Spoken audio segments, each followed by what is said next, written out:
Ladies and gentlemen, welcome back to Hold My Nuggets Incorporated for your 2019 NFL Week 6 post-game analysis show hosted by me, the diligent, vigilant, meticulous, sagacious, conscientious, analytical, methodical individual, the Chiseled Adonis. Now, first and foremost, you may be wondering, why is he in his robe? I just woke up, all right? I like to stay comfortable, walk around oh so majestically in my house. Are my balls out? Well, possibly. But I cannot confirm nor deny that said sentiment. Nonetheless, all right, this past weekend has been some exciting football. I thoroughly enjoyed myself. The Pittsburgh Steelers picked up themselves a W. Last night, we saw a travesty happen down, or I should say out, up there north in Wisconsin with the Green Bay Packers taking on the Detroit Lions. We're going to break it down after this.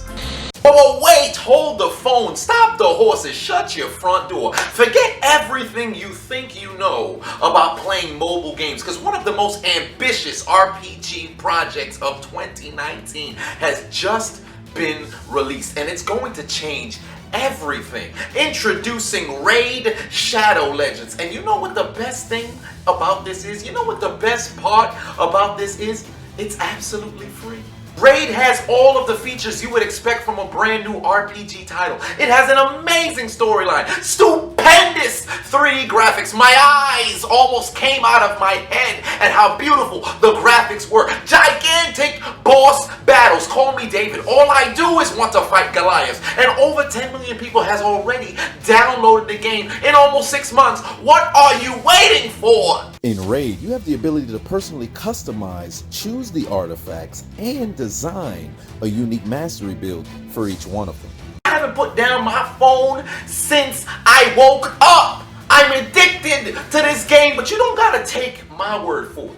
There's over 400,000 reviews on the App Store, on the Play Store. More stars than when you got the damn SWAT team on you in Grand Theft Auto. You better go check out this game, man. The game is growing ridiculously fast, and the highly anticipated Faction Wars feature is now live. And there's a new awesome rewards program for new players. Get a new daily login reward for the first 90 days in the game. You can't beat that. So what are you waiting for? Click the link in the description and you're gonna get 50,000 silver and a free epic champion as a part of the new player program to start your journey. Good luck, and I'll see you there.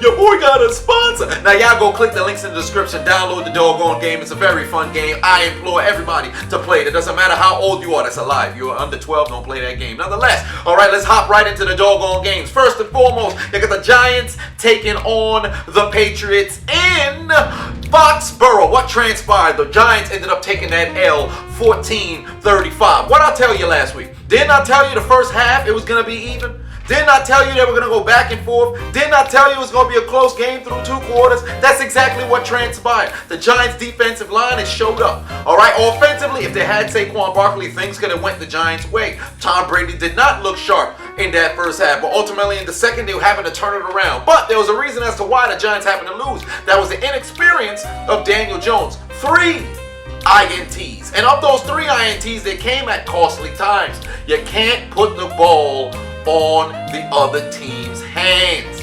All right? It's very similar to Eli Manning. Sometimes they're going to throw the ball to you. It's on you to catch it and take it back the other way. You saw a blocked punt that was brought into the end zone. Chase Winovich, go blue. All the Michigan fans were out there raving about that. You also saw a fumble from Tom Brady.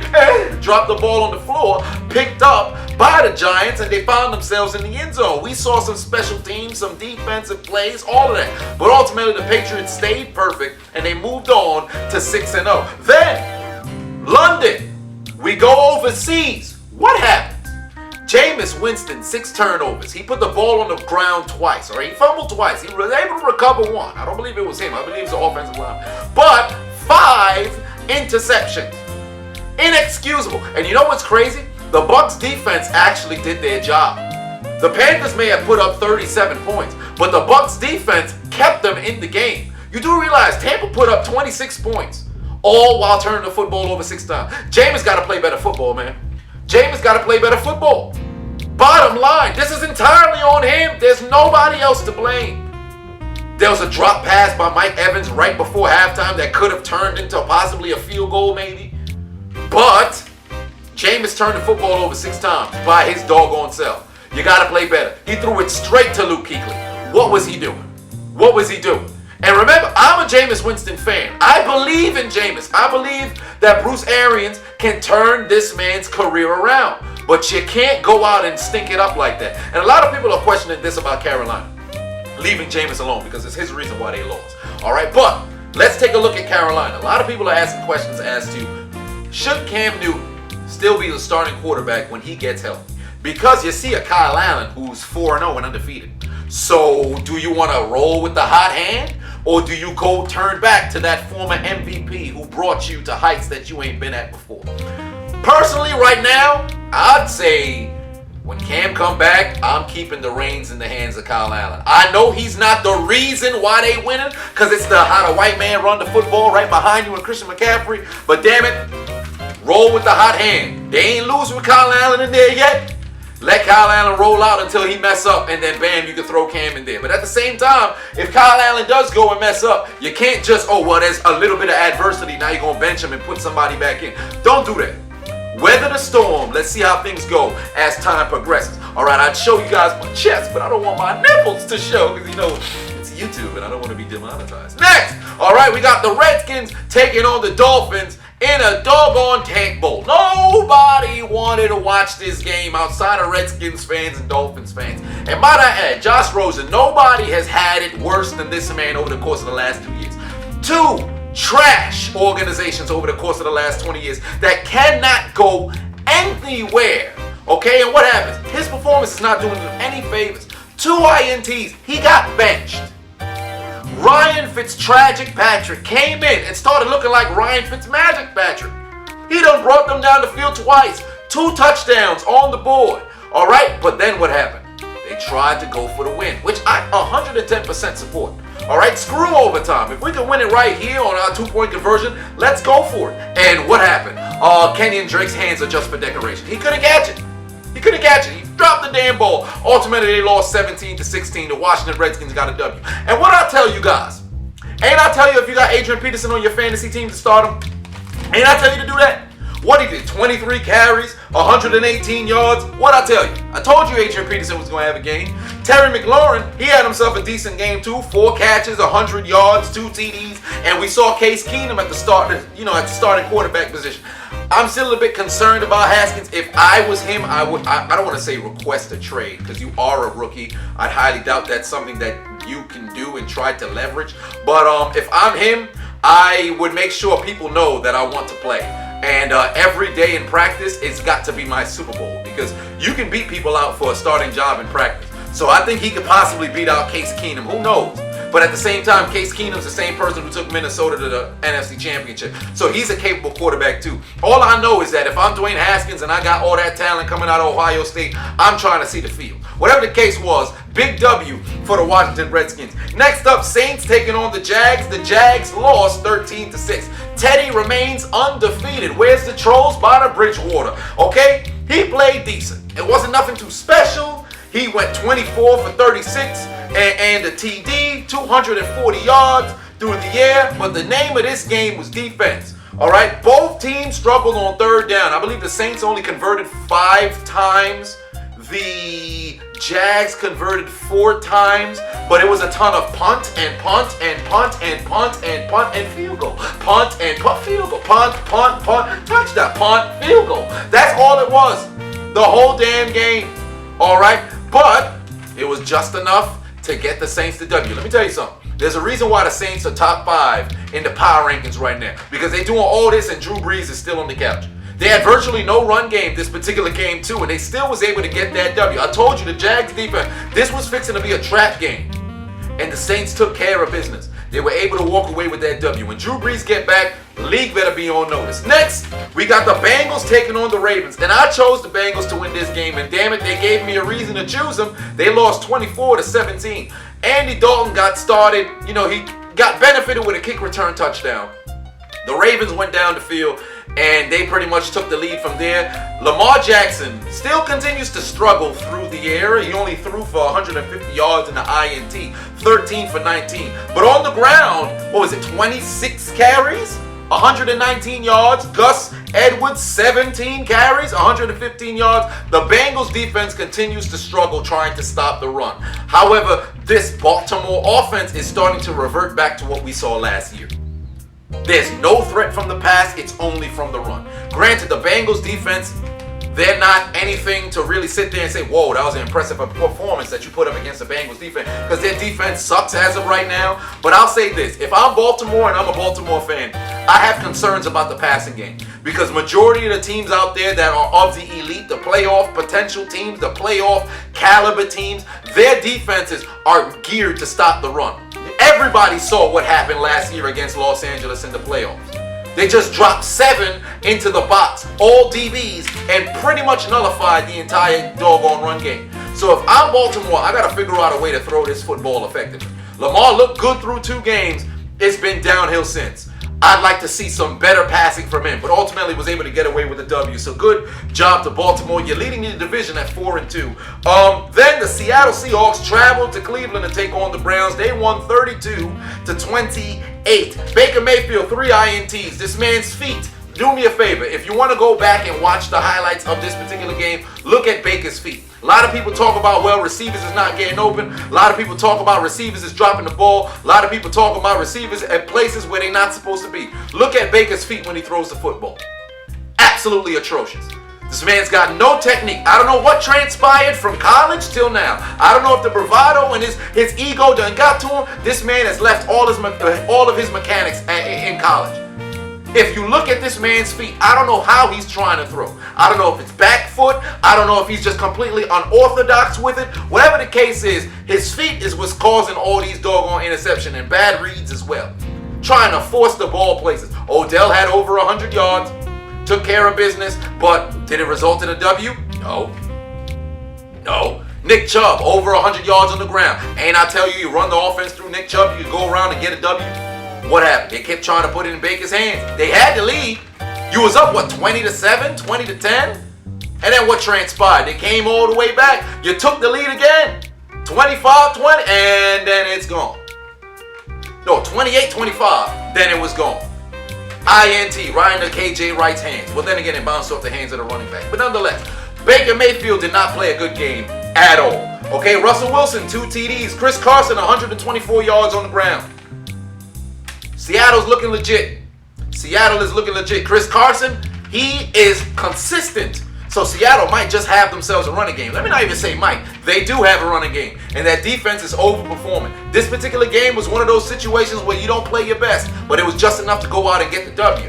All right, so good kudos over to Seattle, moving to 5-1, man. Oh, that NFC West, ooh, that's a legit division. Them in the NFC North, best division in football as of right now. Texans taking on the Chiefs. The Texans walked away with the W, 31-24. Let me say this, all right? If I'm Kansas City, I'm a bit concerned because my defense does the same thing every single week.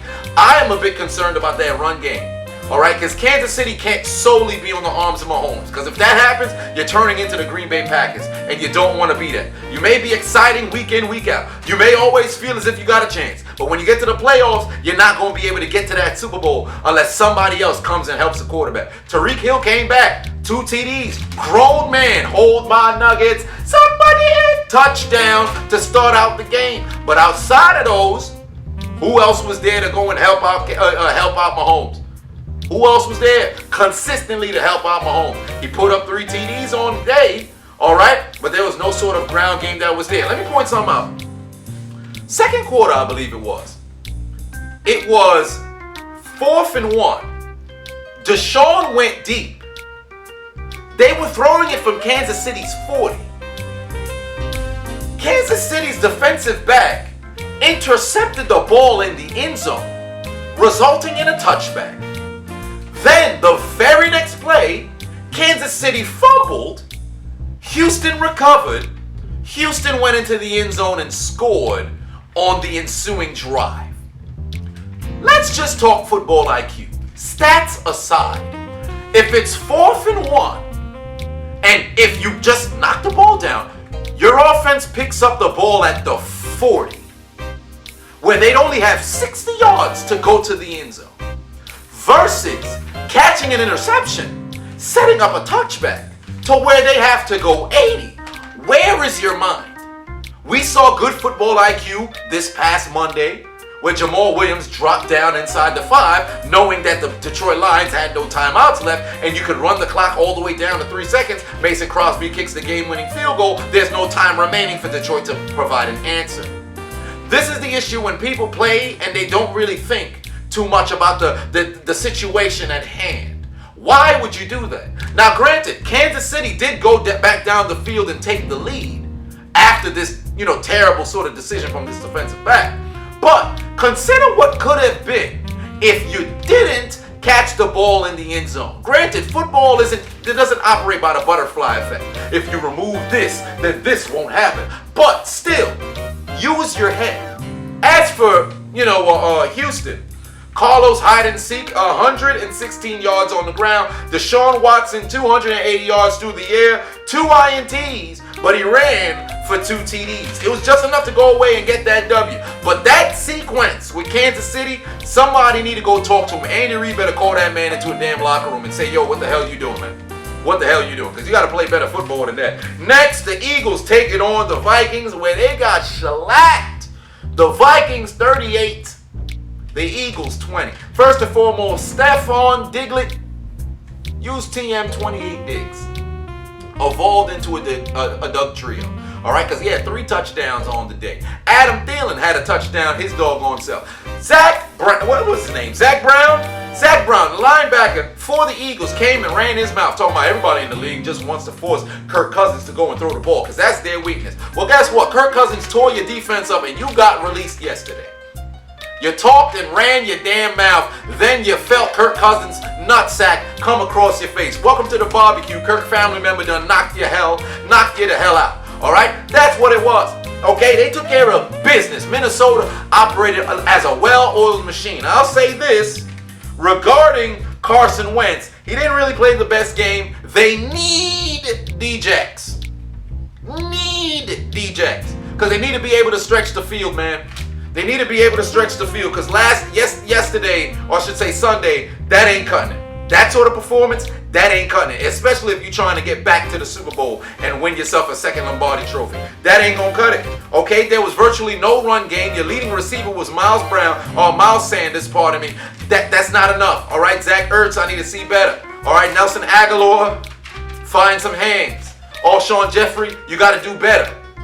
They need Djax right now. They need to be able to stretch that field. And every single week with Philly, it's inconsistency. Figure out what sort of team you want to be. Next, the 49ers taking on the Rams. I think it's about time the NFL done found out about Sean McVay, man. I think they figured him out. I don't know what the deal was. 78 yards from Jared Goff? 78 yards? No Todd Gurley, I might add. So that's something that's very important. But remember when I told you guys, when you run the offense through Todd Gurley, you see nothing but flourishing success. When you try to run it through Goff, sometimes it works, most times it doesn't. All right? Then, your leading receiver was Tyler Higbee with 25 yards. You got to be kidding me. Offense was absolutely atrocious. Atrocious. Their opening possession, they scored a touchdown. And then this was the series of their possessions. Punt, turnover on downs. Fumble, punt, turnover on downs. Turnover on downs. Punt, turnover on downs. You can't win football games like that. You can't win football games like that. Absolutely atrocious performance. The defense did what they had to do. You held San Francisco to 20 points. But damn it, your offense could not find the end zone, let alone get in the field goal range. That was an atrocious performance. Everybody in that offensive meeting room had better not make eye contact with Aaron Donald all week. You gotta play better football. For the 49ers, porn star Jimmy G threw for 243 yards and an INT. It wasn't his best performance. All right, George Kittle, 8 catches, 103 yards. But offensively, the 49ers did not look impressive. There were ample opportunities for the Rams to go down the field and possibly score. They were just not efficient at all. This is one of those games where the next week, they had better explode. In fact, I expect them to explode offensively. Because that performance they just had, that ain't cutting it. Next, The Cardinals taking on the Falcons. The Falcons done took that L 34-33. Put a fork in them. Take the L out of Lover. It's over, brother. The Falcons season is finished. Finished. Matt Ryan was one of 67 quarterbacks in NFL history to have thrown for 300 yards, 4 TDs, 75% completion percentage. I said percentage twice. He's the only one who has lost. The only one in history who's lost. You gotta be kidding me. Devontae Freeman finally activated his dreadlock powers. He found the end zone twice. He ran for 88 yards. He caught 3 passes for 30 yards. Austin Hooper, 117 and a TD. Julio Jones, 8 catches, 108 yards. And they still lost. Matt Ryan was 30 for 36, 356, 4 TDs. As I said earlier, 75% completed passes. I think he actually ended up completing like 80 or something like that on the total. And y'all still lost. It's over. It's over. Let me just say something about that defense. Dan Quinn, it's about time, brother. It's about time. Somebody gonna be headed to your office in a couple of weeks. Let alone maybe tomorrow or something like that. It's over, brother. Take the L out of Lover. It's over, brother. Y'all ain't sacked Kyler Murray not once. Let me just read off Kyler Murray's stat. Kyler Murray went 27 for 37, 340 yards, 3 TDs. His body never touched the ground. He ain't get sacked. If Atlanta playing like that, listen, my man, shout out to my man's your boy D-Man on Instagram. We play college football together. He said Alabama could probably mess around and beat Atlanta right now. Clemson can mess around and beat Atlanta right now. Atlanta finds ways to lose football games. Bottom line, last year you had the excuses of injuries galore. This year, there's just an ineptitude that looms over Atlanta and Georgia sports. You've just got to be kidding me. To the Cardinals, you can't get a sack? Matt Ryan balls out. Y'all lose? And Matt Bryant, game time field goal, you miss wide to the right, to the left, to the too wide for the upright.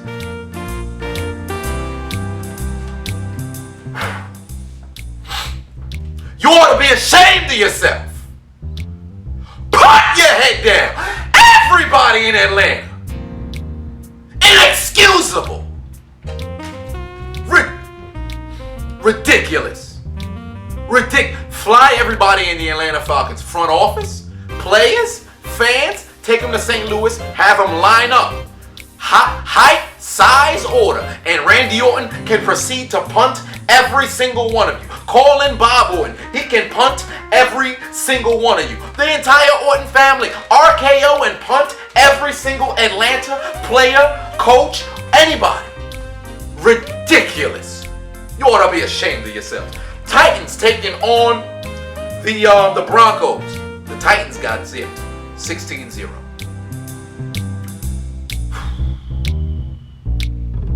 Marcus Mariota, 2 INTs. His first 2 INTs of the season. He got benched. Ryan Tannehill came in. He threw an INT too. I believe he went 13 for 16. Was it enough to get any points? No. Derrick Henry, was the dreadlock powers on display? Absolutely not. Abysmal performance from the Titans. Abysmal performance from the Titans. The Broncos did just enough to get that W. Phillip Lindsay ran for like 70 yards. Joe Flacco was through for 177 and an INT. The Titans, they allowed 7 sacks. Abysmal performance. You need to go join Atlanta in St. Louis. Hey, Randy, we got another team coming down. Feel free to RKO and punt them as well. Gotta be kidding me. Then, Cowboys taking on the Jets. Dallas, the Jets are 0-5. Pardon me, 0-4. Sam Darnold came back from mono. This man was making out with people. He had a spleen that was the size of a football. Homie could have been dead. He activated Max Revive, came on the field, and rubbed his nutsack all over them boy on Jerry Jones' birthday. This man Darnold went 23 for 32, 338 yards, 2 TDs. Robbie Anderson had like that, 92-yard touchdown? Le'Veon Bell's presence wasn't even something serious. He broke the hell out of Van Der Esch his ankles. He took Van Der Esch's ankles. But you gotta be kidding me.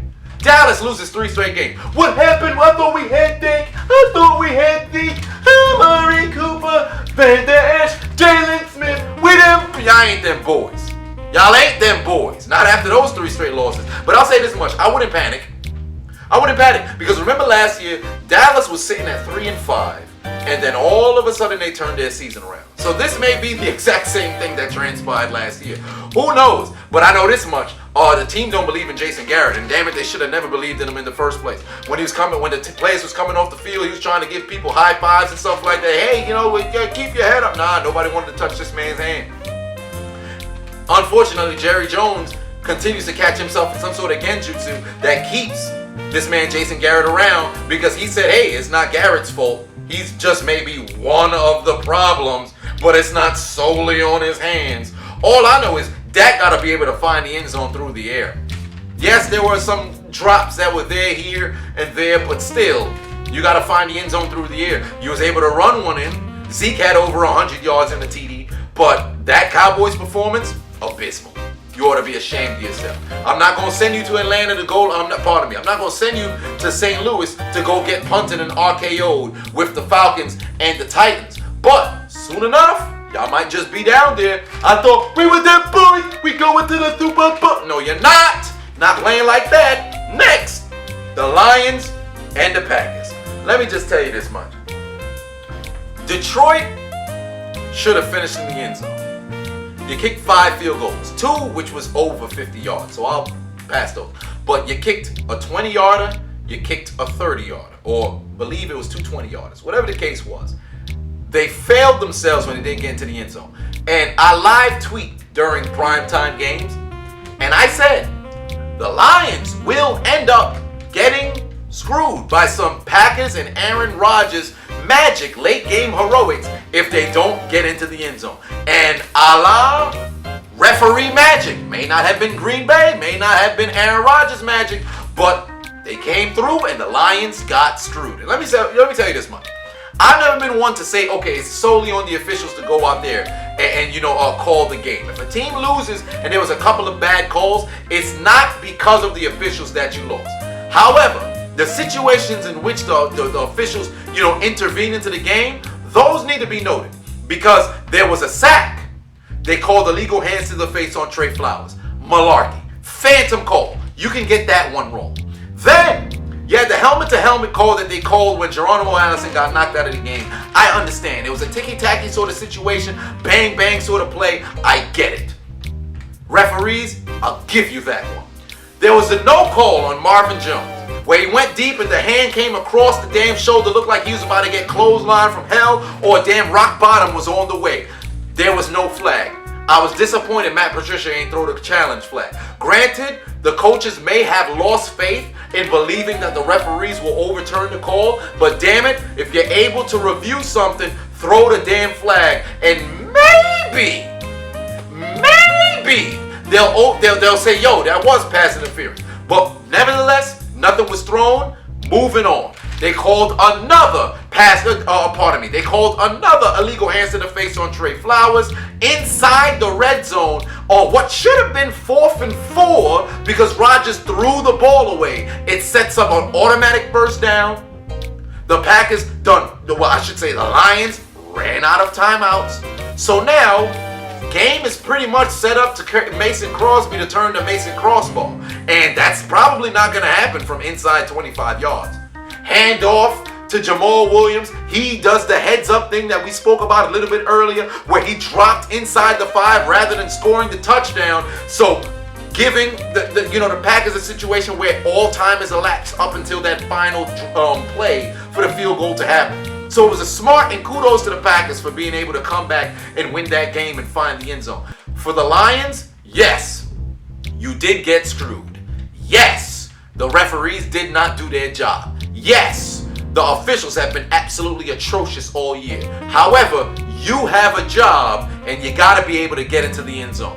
Very similar to what transpired 2 years ago in the wild card weekend. The Carolina Panthers taking on the New Orleans Saints. Cam had the Panthers inside the 30 about 5-6 times, and on 4 different occasions they had to settle for field goals. If you find the end zone, you win that game. In this particular game, 5 field goals, some games that'll get you the W. But against Aaron Rodgers and them boys, you got to be able to find the end zone. And you didn't. That's what cost your team the W. Along with the referee calls as well. And I'll say this much. For the people who say, oh, stop whining about the refs. Oh, a big whoop. These people are individuals with no integrity. Because a lot of these fans, Packers fans, or just football fans alike. It's not just, solely on Packers fans. Because all football fans alike are like this. If something happens, but your team is the beneficiary, you'll turn the blind eye. If it happens to your team, all of a sudden now change needs to happen. Call it down the doggone middle. If you're a football fan and you watch what happened in the NFC Championship last year, and you said, yo, Saints fans need to stop crying. So what? They didn't call, pass interference. Drew Brees still threw an interception in overtime. If you're going to sit over here and not tell them that they have a rightful reason to be mad, you're a bullshit fan. You shouldn't be a fan of the sport. Call it down the middle.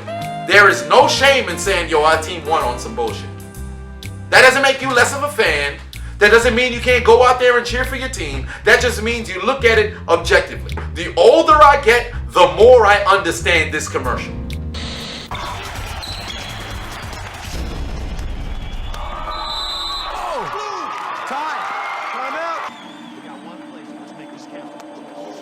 I touched it.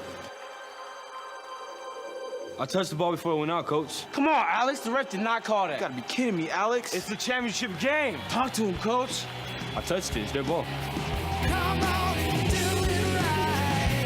Don't foul them when they inbound. Team on 3. 1, 2, 3. Nice going, Alex. Sorry, Coach. Alex. Good call. Sportsmanship. Pass it on. Ref. I touched the man. Man, what the is you talking about? What's that? I'm sorry, man.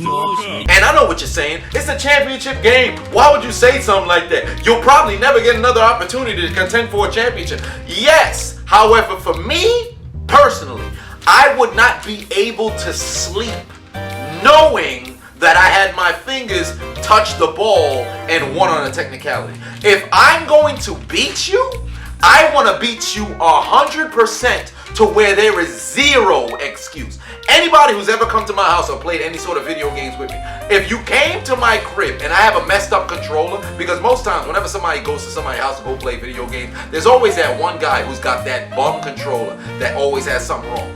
I volunteer. Matter of fact, I don't even volunteer. It's a guarantee. I use the controller that's messed up. And if I beat you, you have no excuse. If I lose, I already knew the controller was messed up, but I knew what I got myself into. I don't want to leave any excuses at all. I refuse to take a victory that's tainted with an asterisk star. This ain't the WWE to where you can get away with cheating or get away with pulling one over on your opponent and you can still walk around with your head held high. I'm sorry. I have too much pride. Perhaps that can be an Achilles heel. But I believe sports fans across the damn board need to have some more integrity for the sport rather than just, oh, it's all about me and us and all this other stuff. Respect the damn game.